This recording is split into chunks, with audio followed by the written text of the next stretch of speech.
and welcome back to Running Geek Girl. My name is Heather and I am glad you're here today. Now, whether this is your first video or your 10th video here, make sure that you are subscribed down below. It doesn't cost you a thing and it helps me find more runners just like you who maybe want to join the Geek Den. But with that out of the way, let's talk a little bit about the trails. Now, for those of you who have watched the channel a while, you know that about a year or so ago, I finally just stopped talking about it and just did it. I jumped into running on trails, which has been absolutely wonderful. I absolutely love trail running now. I've done a couple of trail races and an ultra, so I have some links to those and a whole playlist that I'm going to link to up here. That's all about my trail running adventures. And maybe you're like me and you're thinking about venturing out onto the trails. Maybe you've been a road runner for a while. Maybe you've just kind of realize that you really like the outdoors. You don't really know what it is you're supposed to do when you're out there. And that was kind of my hesitation too. Was first of all, I was scared of stuff like how was fueling going to be different? What was I going to do if I got lost? What did I need to carry with me?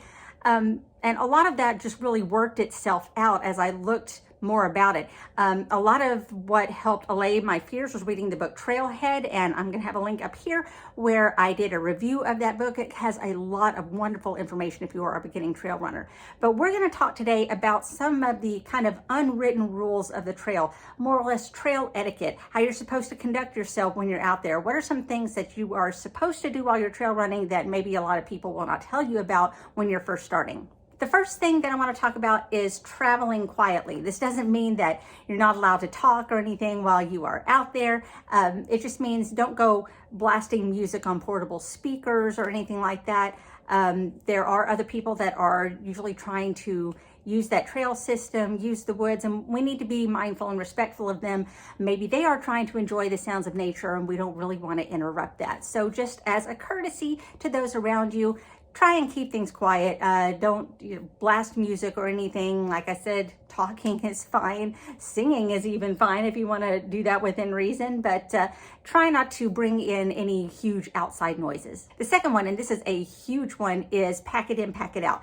This is a rule for camping. It's a rule for hiking. It is a rule for trail running, and that is anything that you bring in, you need to bring back out with you. So if you are bringing gels, if you are bringing energy bars, anything like that, if you are bringing powder in a packet to put in your water pack, you bring that trash out with you. Obviously, there are not trash cans everywhere in the woods, and you don't just toss your trash out into the woods. I mean, hopefully you're a little mature enough to realize that you don't just go throwing your litter around everywhere, but in case it needs to be said, you don't throw your trash on the ground in the woods. A lot of runners and hikers will take a plastic bag with them, like a small Ziploc bag or something, and just stuff all your trash down in that and stick it in your pack, stick it in a pocket or fanny pack, what have you. And then once you get to a aid station or your trailhead or something like that, once you find a trash can, then you just throw that plastic bag of stuff away. This also goes with drinking receptacles as well. A lot of races have gone cupless, and that is for lessening the environmental impact. There are a lot of trail races that will require you to bring your own flask, your own soft cup or something like that in order to refill and keep drinking from that, as opposed to handing you a paper cup, because again, that's just a lot of trash that has to be packed back out. So if you are starting in trail running, then you may want to check on a handheld bottle, a soft flask in a vest, or a collapsible cup or something like that that you can drink out of, because that is something that is definitely going to come in handy. Number 3 is you need to know when it is you need to yield. And a lot of this happens when you are going uphill or downhill. Now, a lot of times if you are coming downhill, you need to yield to the people that are coming uphill, move out of their way, because it is a lot harder, since gravity is working against you when you go uphill. It's a lot harder to stop and then get started again, whereas you can just move out of the way and allow them to continue their momentum of going uphill. And the only other exception to that I can really think to mention would be if you see somebody coming downhill and they are obviously going very quickly and it will be very hard for them to get out of the way, then please step out of their way. If it's going to cause a fall, cause an accident, cause them to hurt themselves by trying to stop and get out of your way. So kind of weird rules there, but if you see somebody coming uphill and you can move out of their way, then please move out of their way. If you see someone coming downhill, they should yield to you unless they are coming downhill very quickly, in which case try and move out of their way to avoid a collision and avoid anyone getting hurt. Fourth is just to remember to be friendly and courteous while you're out on the trail. A lot of times you don't want somebody just blowing past you and ignoring you like you're not even there. Just a quick nod, a wave, maybe a hello, a good morning. If you're out west or in the south, you may say howdy. Just kind of acknowledge other runners as you go past them. It's just a nice common courtesy. No one's asking you to stop and hold a whole conversation with them. You may be a talkative type. You may slow to their pace and talk to them for a little while if you happen to be headed the same direction. Or if you're just passing each other, just maybe a quick hello. But just acknowledge other runners that are there. Know that you see each other. And this is also good just for safety purposes, so everybody can keep track of everybody else that's out on the trails. Number 5, it kind of refers back to number 1 and not making too much noise. And the 5th rule would be to keep your ears open. You need to listen for wildlife that could be coming around you, because guess what?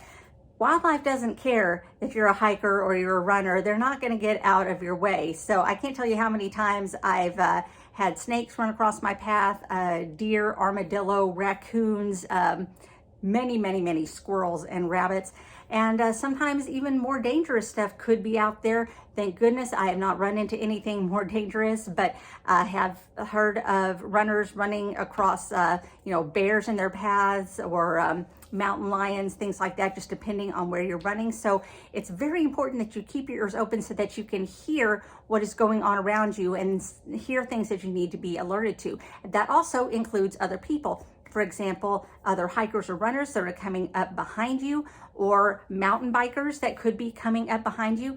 Now, it's perfectly fine if you want to listen to music or podcasts or audiobooks or whatnot on your run, but you may want to leave one earbud out, or perhaps listen through bone conducting headphones so that you leave your ears open and can still get the sound into your head.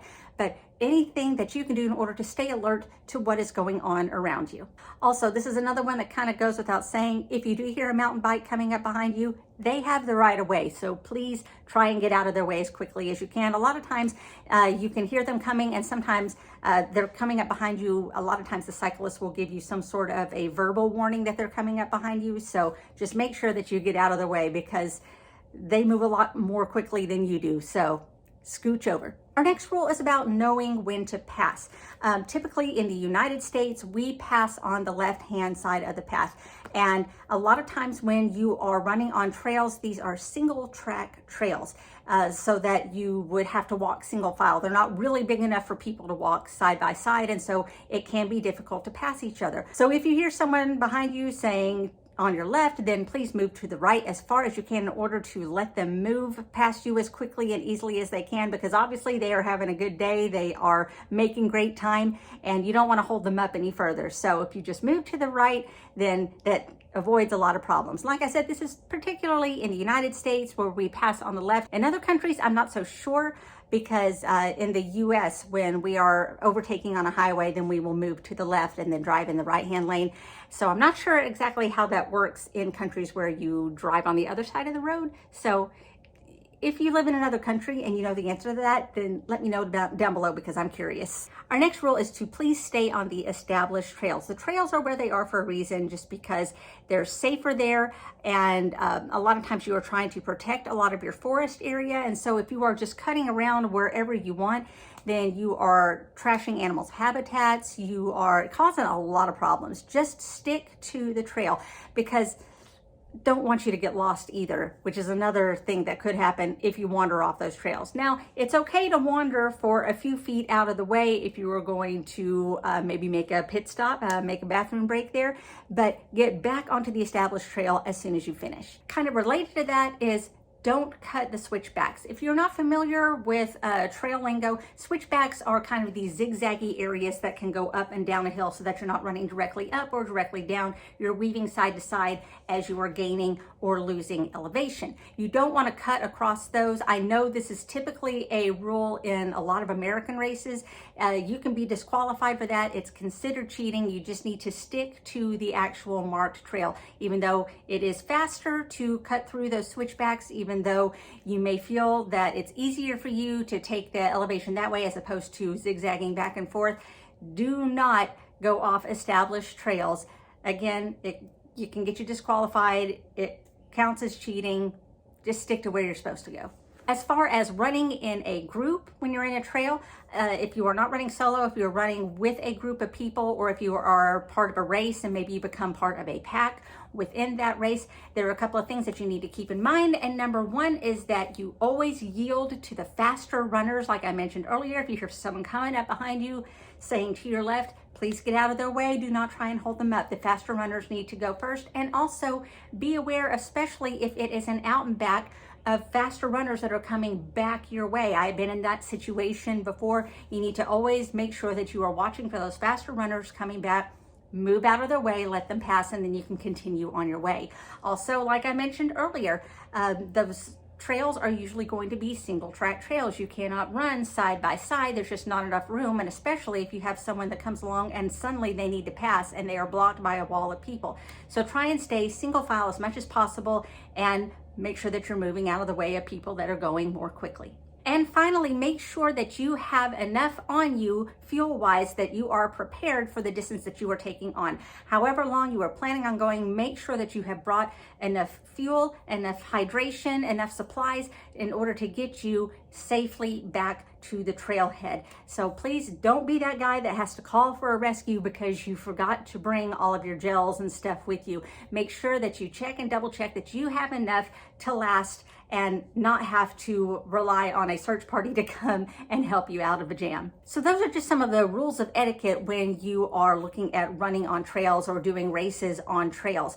And if you would like some more information about trail running and just kind of being out on the trails and you're not sure if you really want to try trail running yourself, there are a couple of ways for you to kind of get more information. And number one would be to volunteer for a trail race. They are always needing volunteers for trail races to work at aid stations. And so you kind of get an idea of the type of terrain that the runners are running on. You get an idea of how different runners are tackling that distance. You get an idea of what fuel and hydration and resources and supplies are available at these aid stations.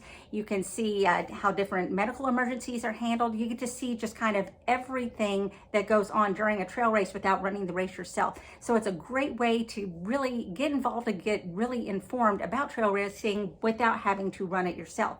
And the second way to learn more about the trails would be to just volunteer for trail maintenance. There are always groups that are going out and helping picking up trash on trails, maybe clearing out some debris, maybe clearing out some hedges.